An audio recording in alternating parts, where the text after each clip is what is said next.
Oh, at the Temple of Tyr, there was this platform which led to a horn which was not to be blown, even though Atreus was curious about it.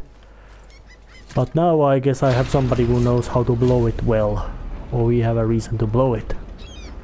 So we can talk Good. Now put my lips to the horn. to the World Serpent, the Jörmungandr, in his all size.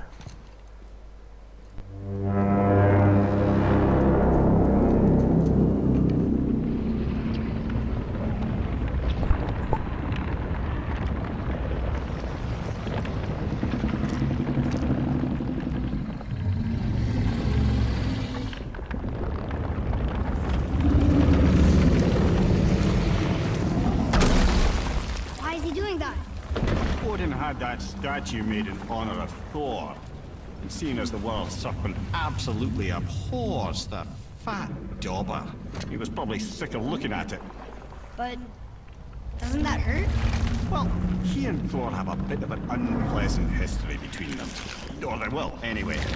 So I guess waking up to see it was worse than the thought of lumps of solid stone passing through his gullet. You want me to ask him? No. Our only concern is Jotunheim.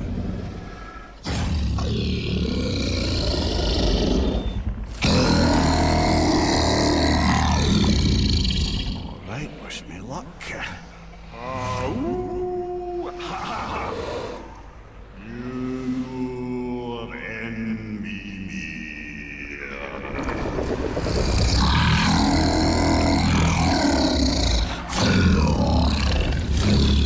I've still got it, lads. He remembers me. Why, you... Oh, no, that's not right. Makuna Huntunkun. Ahon Ekonotunnovunora.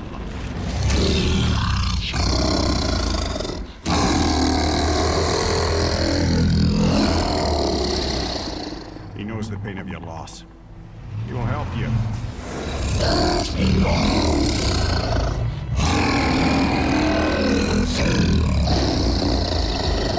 Efniun Fopur. Curious.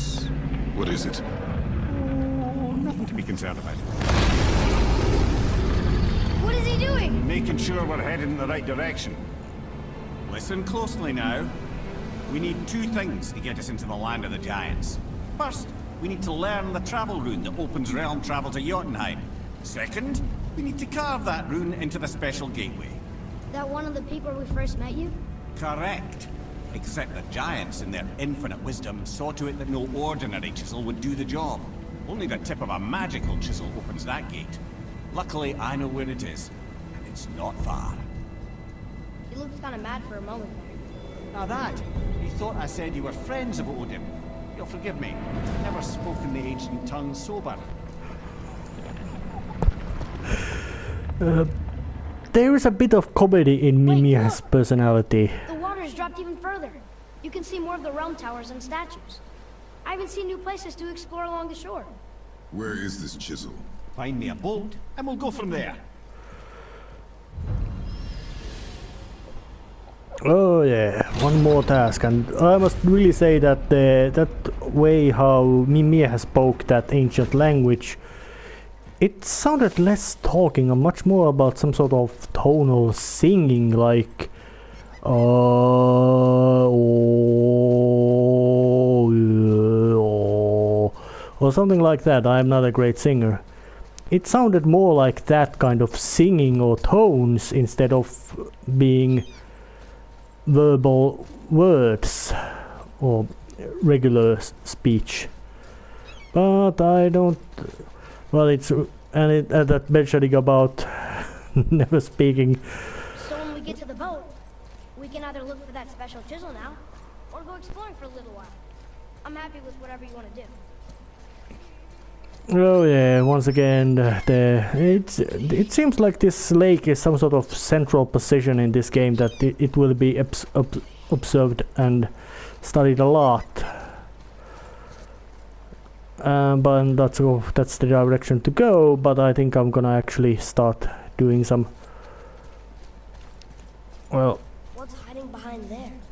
No earthly key nor physical force can get past the magic of that lock. Don't even look at it. well, he We'll need seems. something to get through this one. Well, yeah, Mimir knows already something. Is merely confirming that what I already know, but gameplay-wise, I do know that there will be a way to open those doors. Maybe later, maybe even just after the game, but there will be this way. So let's just start going with the boat. And Way to the chisel. Keep rowing towards the statues of the oarsmen, then thread past between them. actually, I'm not going there yet. I'm going to check this place first. Was it there anything there with the map? Well, I'm just gonna check this out, just in case. You never did tell me why Freya spit in your face. Well, she blames me in large measure for her present circumstances, and not totally without reason. It all goes back to the long war between the Aesir and Vanir. Prior to that, wars for the Aesir were easily won, but the Vanir had proved their equal and exacted devastating damage. Both sides suffered tremendous losses, and for many of us, quite frankly, war was simply no fun anymore. A rather senseless waste of precious life. Wouldn't you agree, brother? Precisely. Enough was enough. And at last, Odin's most brilliant advisor became determined to find a more enlightened path. He set about to broker a peace between the gods. Took some convincing, but ultimately Odin was persuaded to marry his deadliest enemy, a certain Vanir goddess, legendary not only for her fertile beauty, but her genius at the very Vanir magic that Odin had long aspired to master. Freya married Odin? What was in it for her? It was a sacrifice to protect her people, a selfless act of love. Truly, she deserves better than she got. But of course, there's more to that story. Oh yeah, I did do personally some research about those Norse gods, and they stated, and there really is two groups of gods in well, actually three groups of divine beings in Norse mythology. There's Aesir, like Odin and Thor and Baldur, and they are something like you could say civilized gods, for their aspects are, well, Thor is god of thunder, which is a natural phenomena, big and intimidating one as well. But they are generally, you could say that the Aesir are gods of civilized things, or things brought by civilization, crafts, art, sciences, and their applications, like, well, Odin's one aspect is of course magic, but also war and trickery. And then there's Vanir, of which Freya is one, and they are much more of a gods of fertility and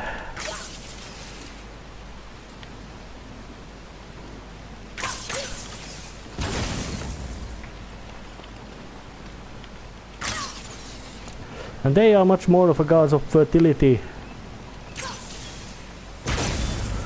Oh yeah, that was just a timing puzzle. Oh. Which makes them different from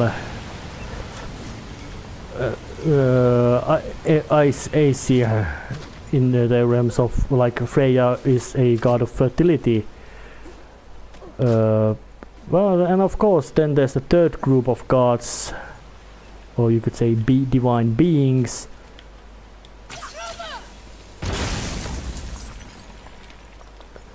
known as Jötnar, which are much more less about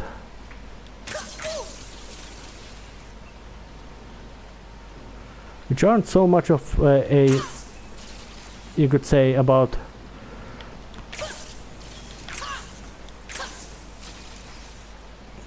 which are much more about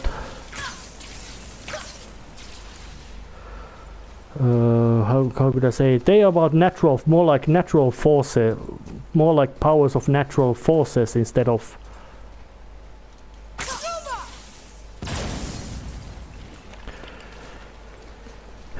well, yeah, natural forces instead of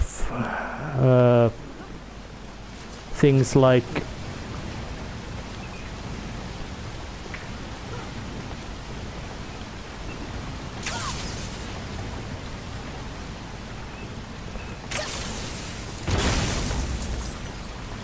does it stop?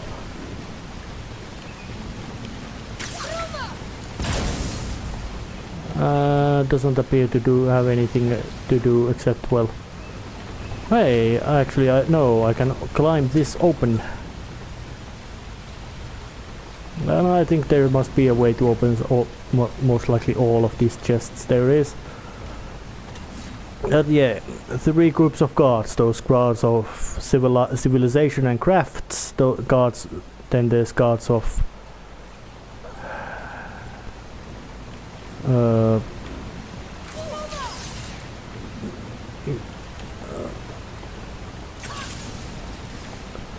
more like gods of natural forces, like or you could say more like more benevolent powers of the world for like growth and farming, and those gods are those of the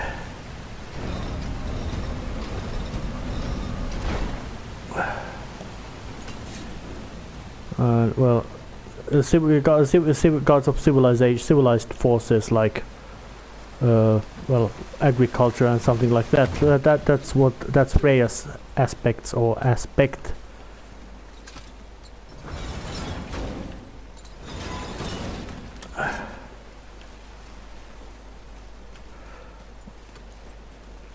Which is completely understandable, and of course then there's the Jötnar, like Mimir, who was source of well, whole world, because he's that big and powerful. But then there's also, oh yeah, now that thing is also spinning. And well, yeah, Mimir, the giant, really giant frost giant. And of course the most powerful and most, basically not necessarily the most powerful, but most important Jötnar or Jötun, however you call it. I really don't know what would be the exact name for them to be told, is Loki.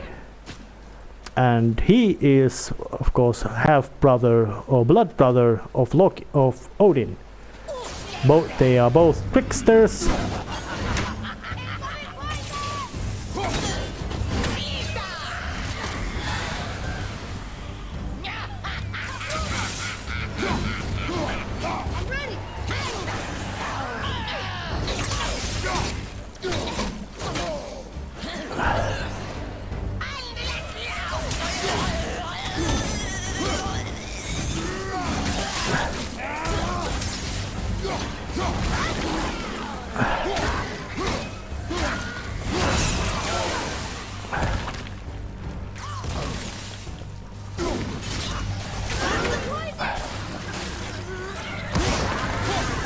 And I do watch the poison, alright, but those pests tend to be of the height to the ground type pests. And that is the most annoying kind of pest there is. And I think I can just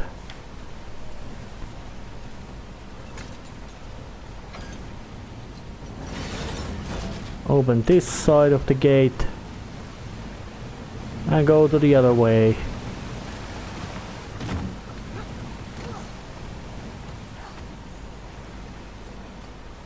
Because hey, this side of the door was completely opened.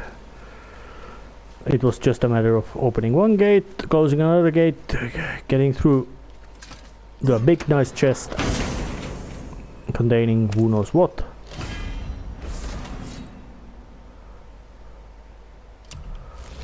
Nice things, and this one doesn't have anything particularly great. Just hack silver and World Serpent scales, which are nice, but I guess these kind of little treasure areas don't provide much of story or interesting thing. They are necessary for gameplay, but they aren't so interesting. So I think I'm gonna just drop this and go once something interesting starts to happen. And back to boat.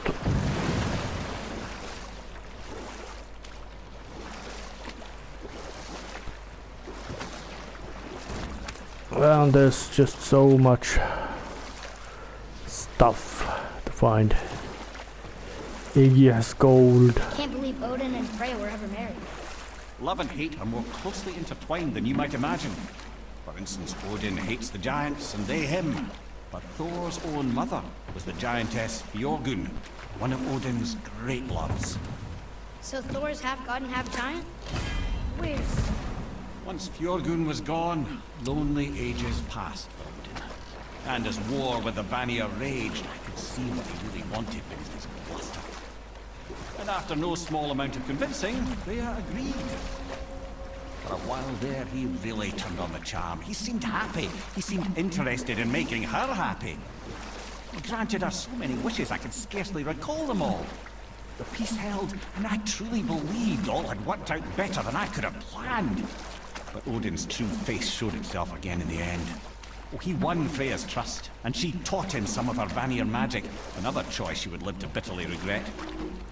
Sadly, despite his wise counselors' best efforts to persuade him that peace was the only true path to stave off Ragnarok, Odin never let go of his obsession with Jotunheim.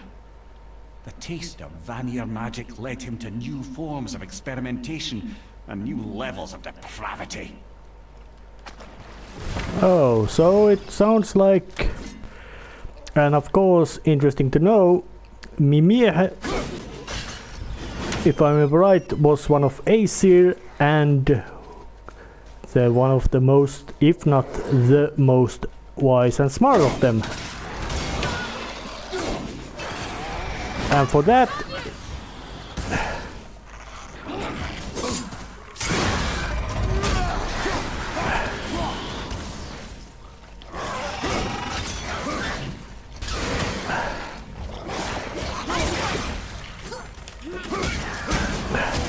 goddamn cockroaches, I'm gonna beat the shit out of you with this.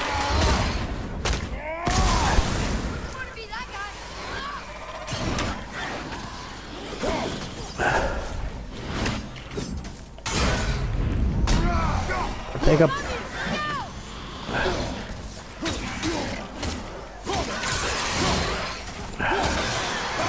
Yeah, and tackles.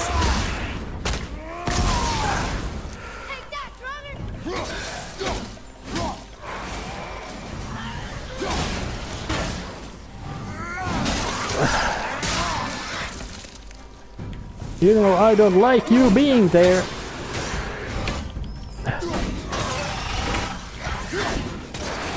So I'm gonna just use my axe's throwing ability to kill you thoroughly.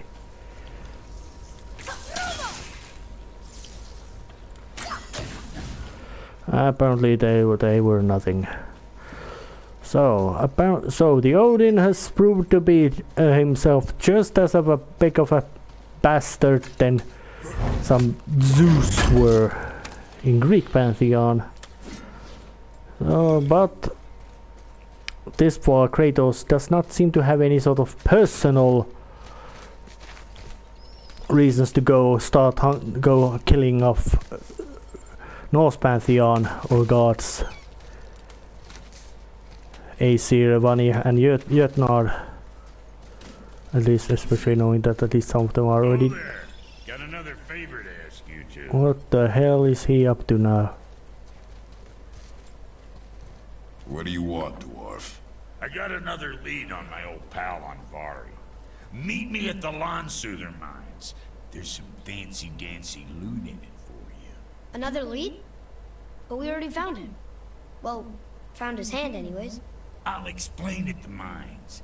These ones is just south of the river pass. Now you two want something, or you just gonna stand there all gag-scrapped and slack-jawed? Well, I guess Brock. And this looks quite much of a dead end, so I'm not gonna bother here at this clip.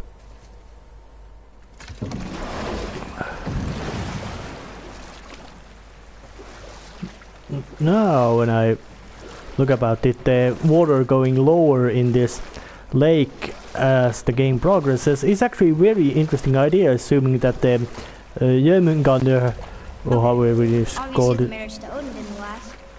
But how did Frey end up a hermit in the woods? Oh, that was a singular piece of cruelty, even for Odin. As if the marriage wasn't punishment enough. Freya was better to him than he deserved.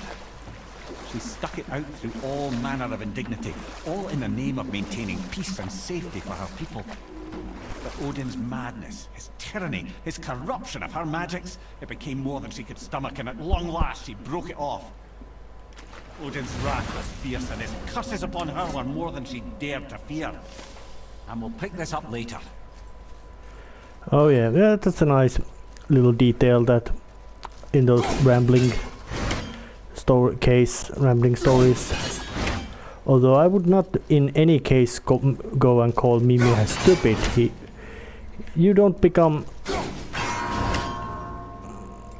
you are not the most wisest god of wisest of all Aesir by being an idiot. Oh shit, and more pests.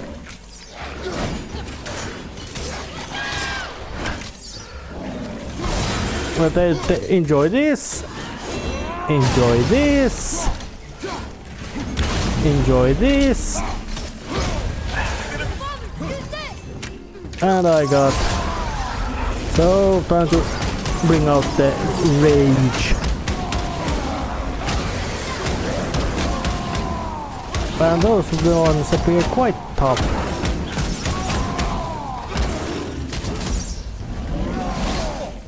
Got that one, brother.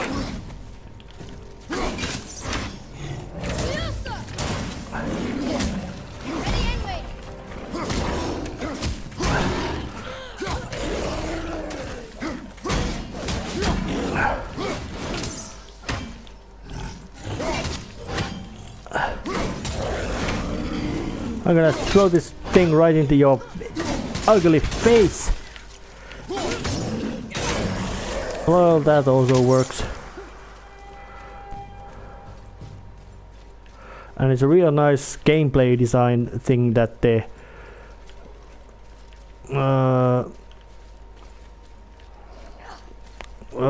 made.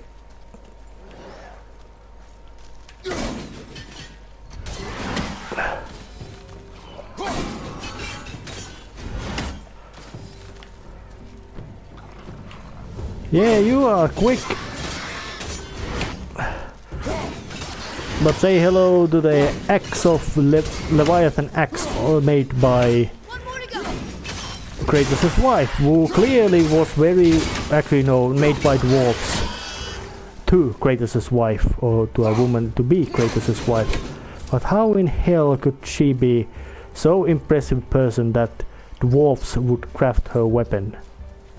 They don't. Dwarves in general, in mythology and then later in fiction, don't appear to be particularly eager to give gifts or help to do anything nice to anybody. They appear to be stingy and usually appear in forms of being stingy and greedy.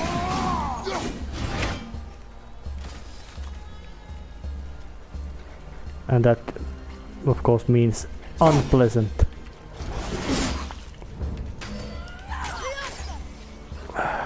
Well, there's the bird coming, so oh shit!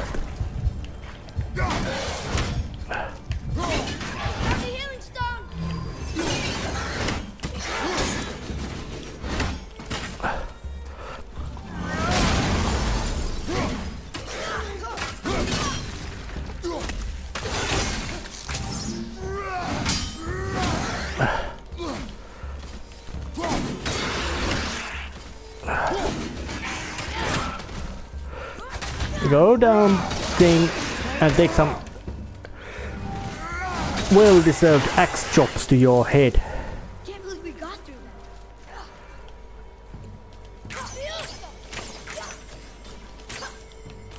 that. Fucking bird. Why you are too far away, flying about like that? It's just a matter of timing. So let's just...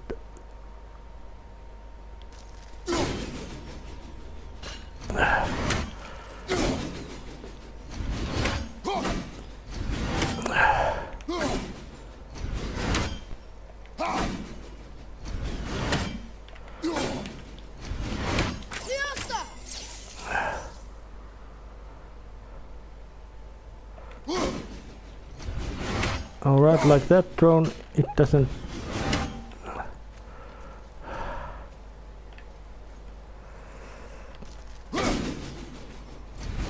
Damn, now I have to take this off track. I got that bird killed. Odin uses ravens, or ravens are associated with Odin. And that's not always, and that's not so good. But how do I get this down?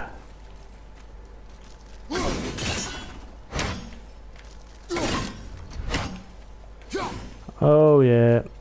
I have to...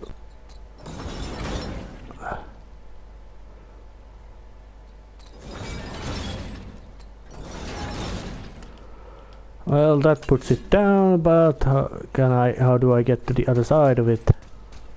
Or can I get to the other side of it? Doesn't look like it. The game has quite strong statements about which areas you can go, which you can't go. Which, well, isn't always the most elegant solution to things. But hell, I can live with that. And to the boat. And listen to some exposition from Mimir, most likely.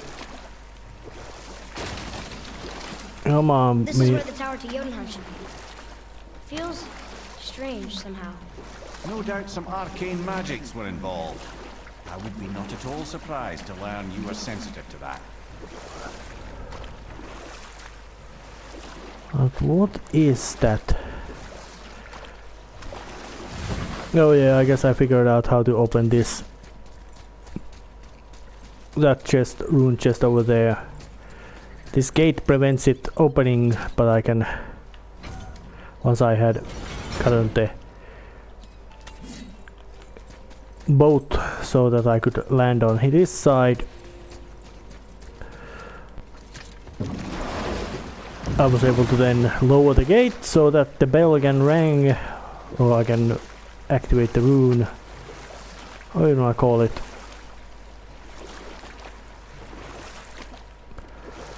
And here they all three are, right very close to each other. So to ring one, ring another, and them all.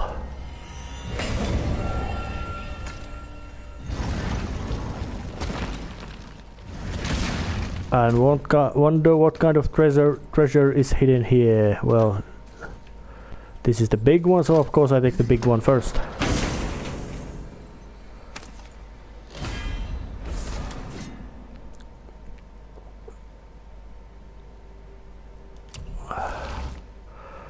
Yeah, well, runic attack, quite nice. They don't feel so necessary, and World Serpent scales. Oh, and something else, a bit more hidden.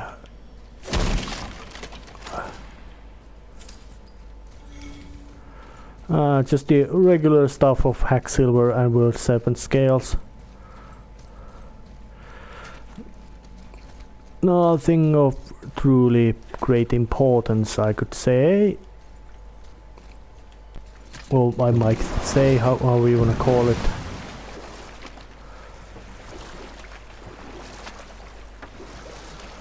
And here was the place with ice and all that kind of icy place, whatever. Okay, that. so Freya left, and Odin was mad. Furious, and he cursed her most terribly. But her magic was so much stronger than his. After so much time together, he knew her vulnerabilities and exploited them to craft curses she could never break. Oh, like not being able to leave Midgard. Worse still, he robbed her of her warrior spirit. Freya cannot fight, even to defend herself. No living thing may she harm by blade nor spell. In a world this belligerent, what choice does she have but isolation? Poor Freya. I guess if I was her, I'd spit in your face too. Aye, lad. So would I.